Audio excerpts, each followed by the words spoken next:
What's up, y'all? This is Gary with Abiding Word, and I'm going to attempt to speak on a very sensitive subject, and that is the subject of abortion.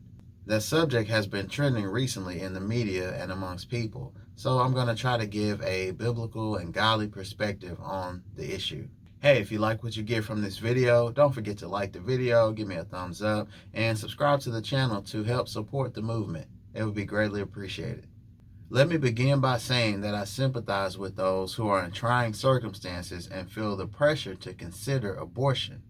This video is not intended to bash or be insensitive to anyone who has had an abortion or anyone who is considering an abortion.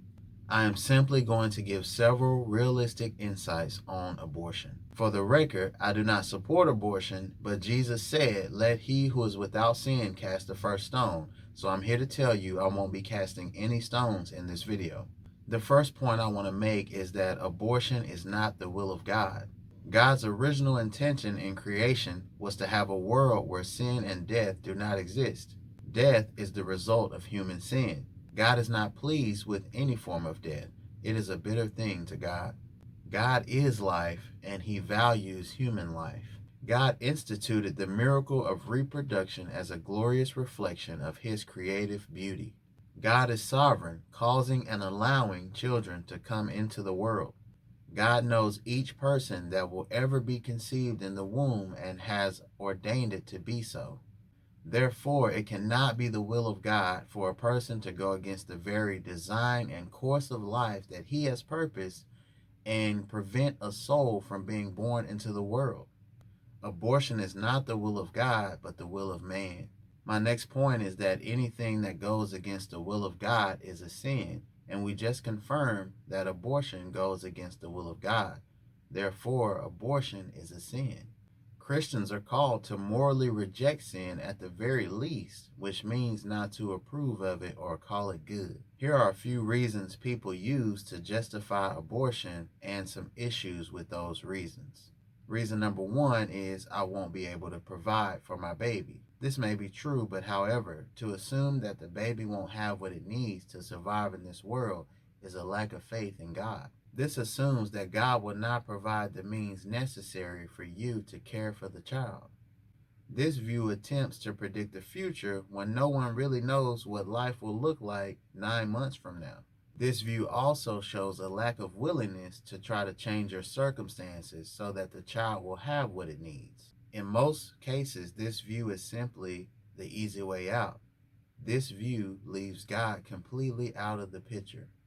Reason number two, I'm not ready for a child yet. I have life goals. This view assumes that it won't be possible to reach certain goals with a child. This view also shows that maybe your life goals as the female reflection of God does not include one of your most glorious and beautiful purposes in the earth, which is childbearing. This view places hopes and ambitions that may never be obtained and will probably fade away one day over the life of a child being able to experience life and having hopes and ambitions of themselves one day. Reason number three, the doctor said I could die from childbirth. I understand this is one of the toughest, most difficult situations a person can be in, and the decision can be very difficult. But despite how tough it is, we are once again called to have faith in God when it comes to our lives and the life of the child being born into the world. The fear may be very real and very intense, but fear is still a sin if it comes from a lack of faith in God. Reason number four, I was sexually abused and became pregnant against my will. This is probably the toughest reason to address, and I have nothing but compassion for those in this situation. But here's what I believe God would say in response to that: love your neighbor as yourself, or love your child as yourself. This means that we are called to put the lives of others over the lives of ourselves. You may be thinking how terrible it will be to have a child that you did not want. A child that will remind you of the sexual abuse every time you look at it. A child you could possibly hate as a result. I acknowledge and believe that that is a real problem. But Jesus says to stop thinking about yourself in this instance and make a choice to put the life of that child over the pain and trauma that you are trying to get rid of. In other words, stop focusing on you, don't self-pity, don't remain a victim, but focus on the precious life of that child that needs to come into the world and have a chance to live. Abortion has serious consequences.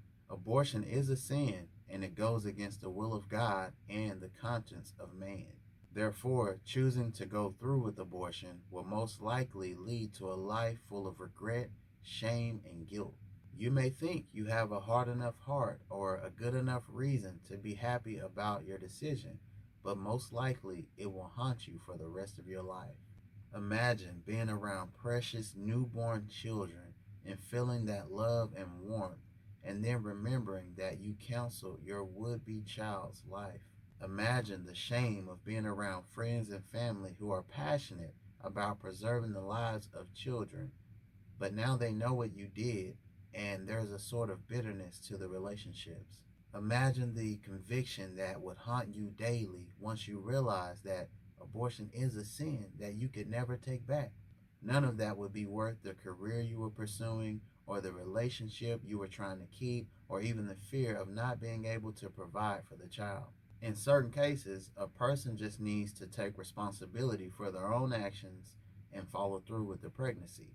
One case is that if you are out there pursuing pleasure and giving your body away, you should not trade a child's entire life for a momentary pleasure that you shouldn't have been pursuing outside of marriage. That child does not deserve to never be born because you are pursuing pleasure and now regret the result. For most people, sex equals babies. Sex is a means to produce life and not just something you do for fun.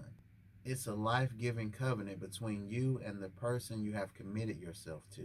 We can't just turn it into a hobby and then destroy the life it produces. Imagine you have begun to create something and you had a special purpose for it. It was in its early stages, but you were already in love with it and excited about the potential that it had. This thing was so special that you just knew it was destined to be created and that it deserved to be brought into completion.